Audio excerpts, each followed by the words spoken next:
বাথরুমের কমোড হতে অনবরত পানি ওভারফ্লো হচ্ছে, কমোডের ভিতরে পানি পড়ছে। ওই যে দেখা যাচ্ছে এমনিতেই পানি পড়ছে। তো এই যে পানি পড়ছে এটা আমরা আজকে রিপেয়ার করব, কোনো কিছু পরিবর্তন করব না, রিপেয়ার করা যায়। তো রিপেয়ার করার জন্য আমরা কমোডের যে লো ডাউন টাঙ্কি রয়েছে তার ঢাকনা খুলে নিচ্ছি। এর ভিতরে তিনটি পার্টস রয়েছে, একটি বলকক, একটি ফ্ল্যাশ বাল্ব এবং একটি ওভারফ্লো পাইপ। এই যে বলকক দেখছেন, এই বলকক মূলত লো ডাউন টাঙ্কির ভিতরে যখন পানি প্রয়োজন হয়, ফ্লাশ করা হয়, তখন অটোমেটিকভাবে পানি রিফিল করতে থাকে এবং পানি যখন পূর্ণ হয়ে যায় লেভেল অনুযায়ী তখন পানিটাকে বন্ধ করে দেয়, অটো কাট করে দেয়। ফ্লাশ করার পরে রিফিল হয় এবং পানি পূর্ণ হয়ে গেলে অটোমেটিকভাবে পানি বন্ধ করে দেয়। এটাই মূলত বল ককের কাজ। তো সমস্যা কি হয়েছে, বল ককের ভিতরে প্রচুর পরিমাণে আয়রন জমে গেছে, ফলে এর যে এয়ার গ্যাপ বা বাতাস চলাচলের যে ছোট্ট ছিদ্র সেটা বন্ধ হয়ে গেছে। এ কারণে মূলত পানি অটোমেটিকভাবে বন্ধ হচ্ছে না। আমরা বল ককের উপরে যে লক রয়েছে সেটা খুলে নিয়েছি এবং বল তুলে নিয়েছি, তার সাথে লিভার রয়েছে এবং বল ককের হেড খুলে নিচ্ছি। বল ককের হেড খুলে এর যে রাবার গ্যাসকেট রয়েছে সেটা খুলবো এবং আয়রনগুলো পরিষ্কার করব।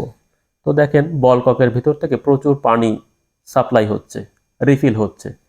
তো আমরা অ্যাঙ্গেল স্টপ কক ঘুরিয়ে আয়রনগুলো ক্লিয়ার করে নিয়েছি বল ককের ভিতর থেকে।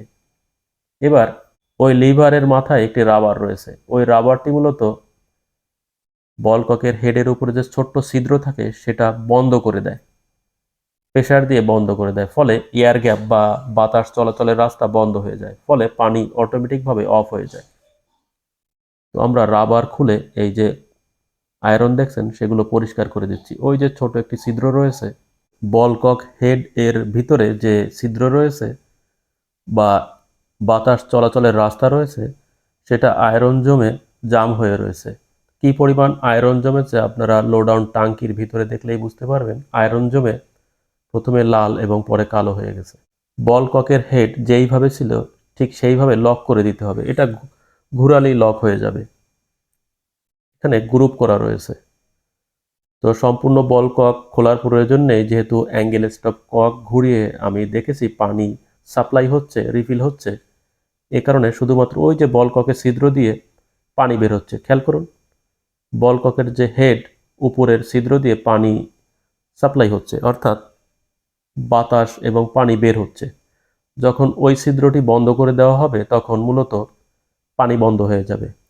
বল কক এভাবেই মূলত কাজ করে থাকে।